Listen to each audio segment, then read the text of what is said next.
आरोप तो जो है अमित शाह के ऊपर मर्डर का है जी। उसको हम खूनी कहेंगे?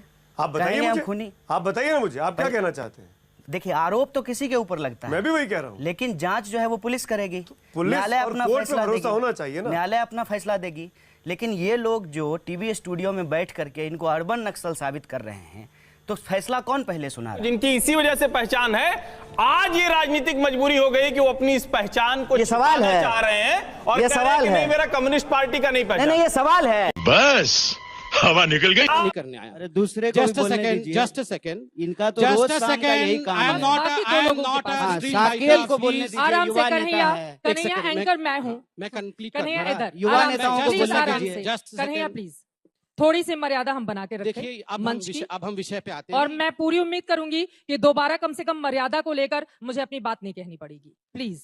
देखिए चित्रा जी, यहाँ जय हिंद दोस्तों। तो जेएनयू का कन्हैया कुमार जो कि पॉपुलर हुआ था, भारत तेरे टुकड़े होंगे इंशाअल्लाह इंशाअल्लाह, इस तरह के नारे जेएनयू में इसने लगाए थे और फिर ये राजनीति में आया। अब आप देखिए कि ऐसा व्यक्ति जो भारत को तोड़ने की बात कर रहा है वो राजनीति में आता है और पार्टियां उसे संरक्षण भी देती हैं। तो भारत एक अलग ही प्रकार का देश है, तो उसकी जाहिर सी बात है इस तरह की बयानबाजी करना और फिर डिबेट में आकर उसे डिफेंड करना ये मुश्किल हो जाता है, और राष्ट्रभक्त लोगों के बीच तो और भी ज़्यादा मुश्किल हो जाता है। तो कुछ ऐसी ही डिबेट जिसमें कन्हैया कुमार की काफ़ी फजीहत हुई है, वो चलिए देखते हैं।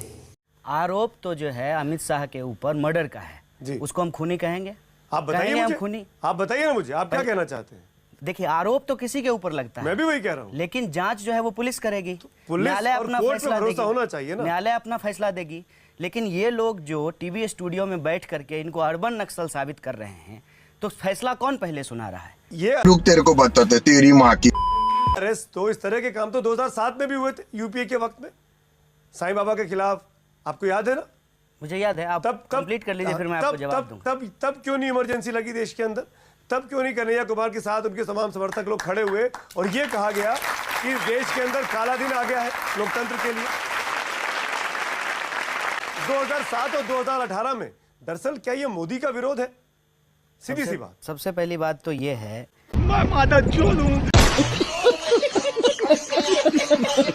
सवाल सीधा सवाल पूछिए। मैं फिर से सवाल दोहराता हूं।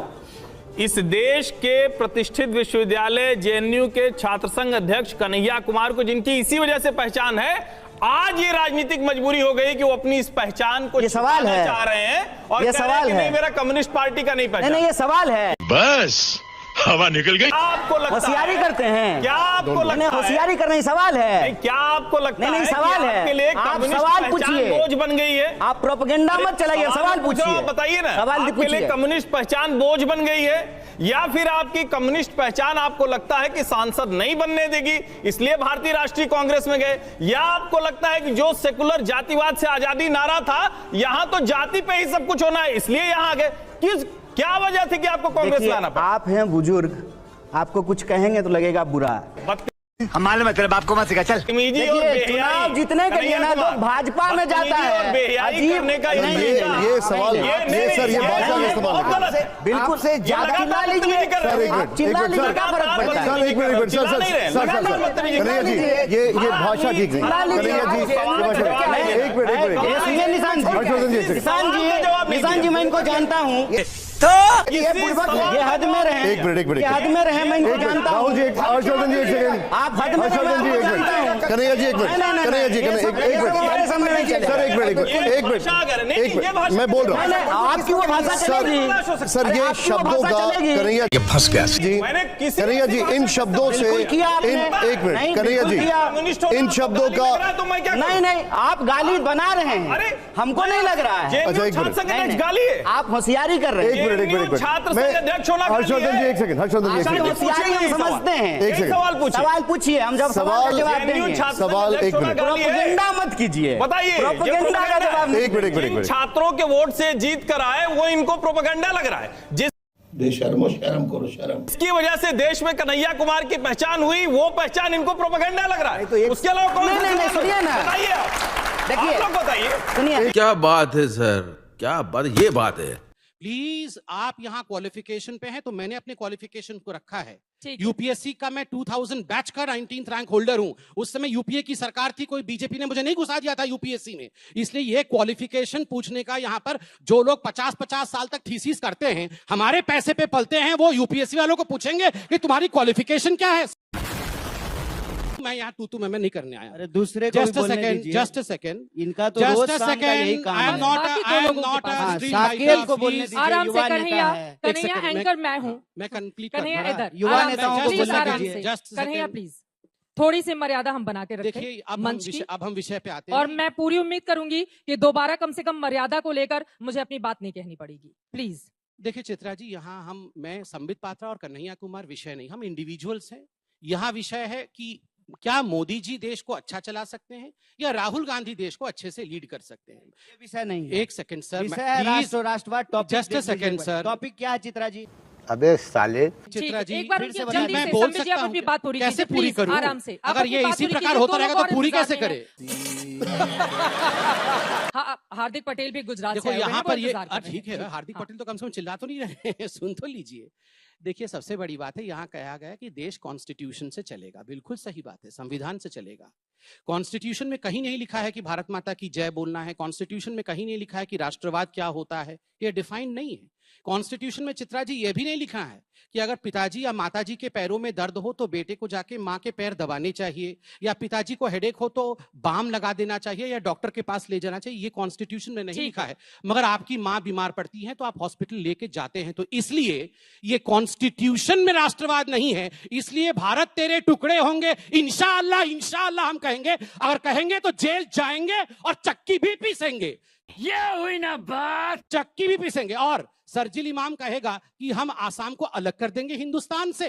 5 लाख मुसलमान, 5 लाख मुसलमान आएगा और आसाम को और नॉर्थ ईस्ट को हिंदुस्तान से काट ठीक देगा। है, बाकी दो लोगों को राष्ट्रवाद पर बोलने देते हैं, उसके बाद आएंगे। ठीक है, किसमें दम है हिंदुस्तान को ठीक है, काटेगा? ठीक है। गृह मंत्री इतना निकम्मा है, सीट पाके गृह मंत्री इतना निकम्मा है। ठीक है। क्यों बैठ? अब बाकी मैं 2016 मंच से की बात संबित करते हैं, पात्रा ठीक है। यही बोले आप जा दोनों रहे हैं। लोगों को मंच में हाईजैक नहीं करने दूंगी हार्दिक पटेल नहीं, जी। पहले इसका सीधे जवाब आपका देने पास है, दीजिए मैं आऊंगी। कि गृह मंत्री इतना निकम्मा है कि एक सेकंड 2016 से आराम से, संबित प्लीज। पात्रा बोल रहे हैं, वो कन्हैया जी, समझ प्लीज। नहीं रहे हैं। कन्हैया जी, ऐसा प्लीज। निकम्मा है। हार्दिक पटेल, मोदी जी हार्दिक निकम्मा पटेल, है, प्लीज। ये सब बोला आराम जाएगा। से अपने ये कम से सब कम बोला जाएगा।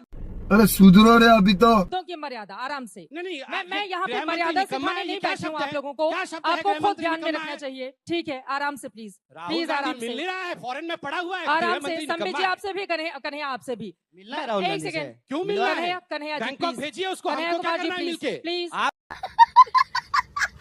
वोट देंगे धर्म के नाम पर तो नौकरी कैसे मिलेगी सर?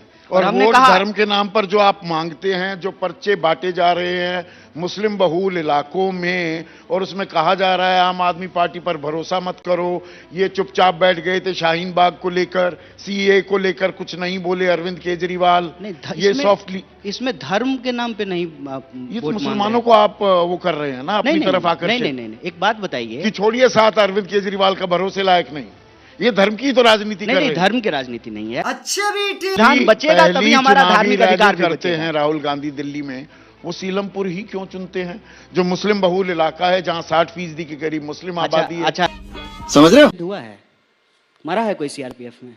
आपके घर से हुआ है? बिल्कुल, मेरा भाई शहीद हुआ है। तो शहीद होने के बावजूद सुनिए, आप मेरी ऐसे बात तो सुनिए, सुन सुनिए। लीजिए ना। आप अरे शहीद भाई, होने के बावजूद सुन तो ये लीजिए कहते ना। हैं कि इंडियन आर्मी आप रेपिस्ट है। सुन तो लीजिए नहीं, ना। नहीं, नहीं, आप सुनना- अखबार का कटिंग लाए हैं ना? अखबार का कटिंग वो भी लाए अखबार हैं। आरएसएस से निकलता है। कौन सा? टाइम्स ऑफ इंडिया जिस पे आप आरएसएस बोल रहे निकालती हैं। है। टाइम्स ऑफ सुनिए इंडिया और ना, ये न्यूज सुनिए 18 ना। आरएसएस निकालती सुनिए, है। एक बात मैं बताइए। न्यूज 18 में एक सुना बात हूं भाई बताइए ना। साहब, ये न्यूज 18 आरएसएस का है। तो दोस्तों कन्हैया कुमार जैसे लोग वाकई में देश के लिए एक तरह से कह सकते हैं थ्रेट हैं, क्योंकि जो देश को तोड़ने की बात करता हो वो कुछ भी कर सकता है। अगर ये लोग सत्ता में आते हैं तो फिर ये वही कहेंगे जो इनके दिल में है, क्योंकि जो दिल में था वही इन्होंने वहाँ पर उगला था। और ये एक इनकी मानसिकता है कम्युनिस्ट पार्टी में, मतलब कम्युनिस्ट से जुड़े लोग थे, फिर ये अदर पार्टी में जॉइन की इन्होंने, क्योंकि इनको लग भी रहा था कि कम्युनिस्ट में कुछ होना नहीं है, वो तो वैसे भी अपना अस्तित्व खो चुकी है। बाकी और अदर्स पार्टियां हैं, बीजेपी इतने बड़े लेवल पर उभरी है तो उसके लिए काउंटर करने के लिए कम्युनिस्ट से काम चलेगा नहीं। तो कोई ऐसी पार्टी चुने जो थोड़ी पॉपुलर पहले से हो, उसके सहारे हम कुछ कर सकें राजनीति में। और राजनीति करने के लिए देखिए ऐसे लोगों का सिर्फ एक ही मकसद होता है, पैसा कमाना। कुछ भी करना पड़े, पाकिस्तान हमला करे तो उसे डिफेंड करना पड़े, पाकिस्तानी को डिफेंड करने। अब देखिए ना हमारे देश में क्या स्थिति थी कि किसान नेता आ जाते हैं, अरे आप पाकिस्तान का पानी रोक रहे हो, वहाँ पर किसान हैं, उनको परेशानी होगी, मतलब पाकिस्तान के किसानों की इनको इतनी फिक्र है। हालांकि पाकिस्तान की जो रिजीम है उसे वहाँ के किसानों की फिक्र नहीं है, तो इन्हें क्या होगी। इनका नैरेटिव है, ये नैरेटिव चलाया जाता है इस तरह से। अब हालांकि क्यों चलाया, कैसे चलाया जाता है और उन पर अगर एक्शन नहीं ले पा रही सरकार तो कुछ ना कुछ मजबूरियाँ होंगी, या तो इनसे डरती है या फिर कोई और प्लान होगा सरकार का, वो सरकार पर निर्भर करता है। लेकिन देश की जनता को ऐसे लोगों को पहचानने की ज़रूरत है। ये लोग वाकई में देश को बहुत भारी नुकसान पहुंचाएंगे। 2014 से पहले का भारत देखिए, आज देखिए यहाँ पर खड़े होकर लोग कह रहे हैं कि ईरान का समर्थन करना चाहिए भारत को खुलकर। भारत सरकार किसी का समर्थन खुलकर कर ही नहीं रही, ना इजराइल का कर रही, ना ईरान का कर रही। और ईरान का तो देश की जनता तो वैसे भी नहीं कर सकती, क्योंकि ईरान ने तो समय समय पर, अब आप देखिए ना, अभी का इंसिडेंट मैं आपको बताता हूँ। अभी पीओके के अंदर हमास की एग्जिस्टेंस देखी गई थी। आपको याद हो कि भारत में भी एक राज्य है जहाँ पर कि हमास का लीडर लाइव वीडियो कॉल कर ज्ञानबाजी कर रहा था, तो आपने वो भी देखा होगा, न्यूज़ में देखा होगा उसे। तो ये हमास, अब ऐसा तो है नहीं कि हमास का मूड बन गया चलो भारत में कुछ करते हैं, अमेरिका में कुछ करते हैं, वो उसका मूड नहीं बनता, उसके पीछे ईरान का हाथ होता है। तो ईरान भारत में भी षड्यंत्र करेगा, दुनिया के कई देशों में इस तरह के षड्यंत्र वो करेगा और वो सोचे कि बचा भी रहे, तो ऐसा नहीं हो सकता। अमेरिका और इजराइल जैसे देश नहीं छोड़ते हैं, भारत छोड़ भी देगा। हालांकि भारत की कुछ अपनी मजबूरियां हैं, जो अंदरूनी मजबूरियां हैं, उनसे घिरा रहता है। बाकी इजराइल और अमेरिका जैसे देश नहीं छोड़ेंगे अगर आप उन्हें उंगली करोगे तो इनका नैरेटिव एक तरह से देखा जाए तो यही रहता है। आप कह रहे हैं ना ईरान को समर्थन करो, ईरान को समर्थन कैसे कर सकते हैं, किसी को समर्थन नहीं करेंगे। ना तो हम इजराइल का समर्थन कर रहे हैं, ना ईरान का समर्थन कर रहे हैं, दोनों आपस में निपट लेंगे। जिसके पास ताकत होगी, जाहिर सी बात है, वो निपट लेगा। और इस समय तो दिखाई दे रहा है कि इजराइल और अमेरिका ईरान को जमकर कूट रहे हैं, क्योंकि इनके देखिए ना, इनके आर्मी चीफ सुरक्षित हैं, अमेरिका के हो इजराइल को, इनके कोई एक कमांडर वगैरह भी मारा गया हो तो बताइए। लेकिन ईरान में तो उन्होंने पूरी की पूरी लीडरशिप ही उड़ा दी है। तो बहुत अंतर है अमेरिका और इजराइल में, ये भारत नहीं है। यहाँ हालांकि भारत में बैठे लोगों को लगता है कि भारत के समर्थन करने से ईरान को कुछ फ़ायदा हो जाएगा, तो कुछ नहीं होने वाला। ना इजराइल फिर भारत की सुनेगा, और वो जानते हैं भारत का साथ उन्हें कभी, वो हमसे ये नहीं कह रहा है कि आइए आप सेना उतारिए, वो तो सिर्फ डिप्लोमेटिक सपोर्ट मांगते हैं, और डिप्लोमेटिक सपोर्ट ना भी मिले तो उन्हें खास फर्क पड़ता नहीं है। तो ऐसे लोगों को पहचानने की ज़रूरत है।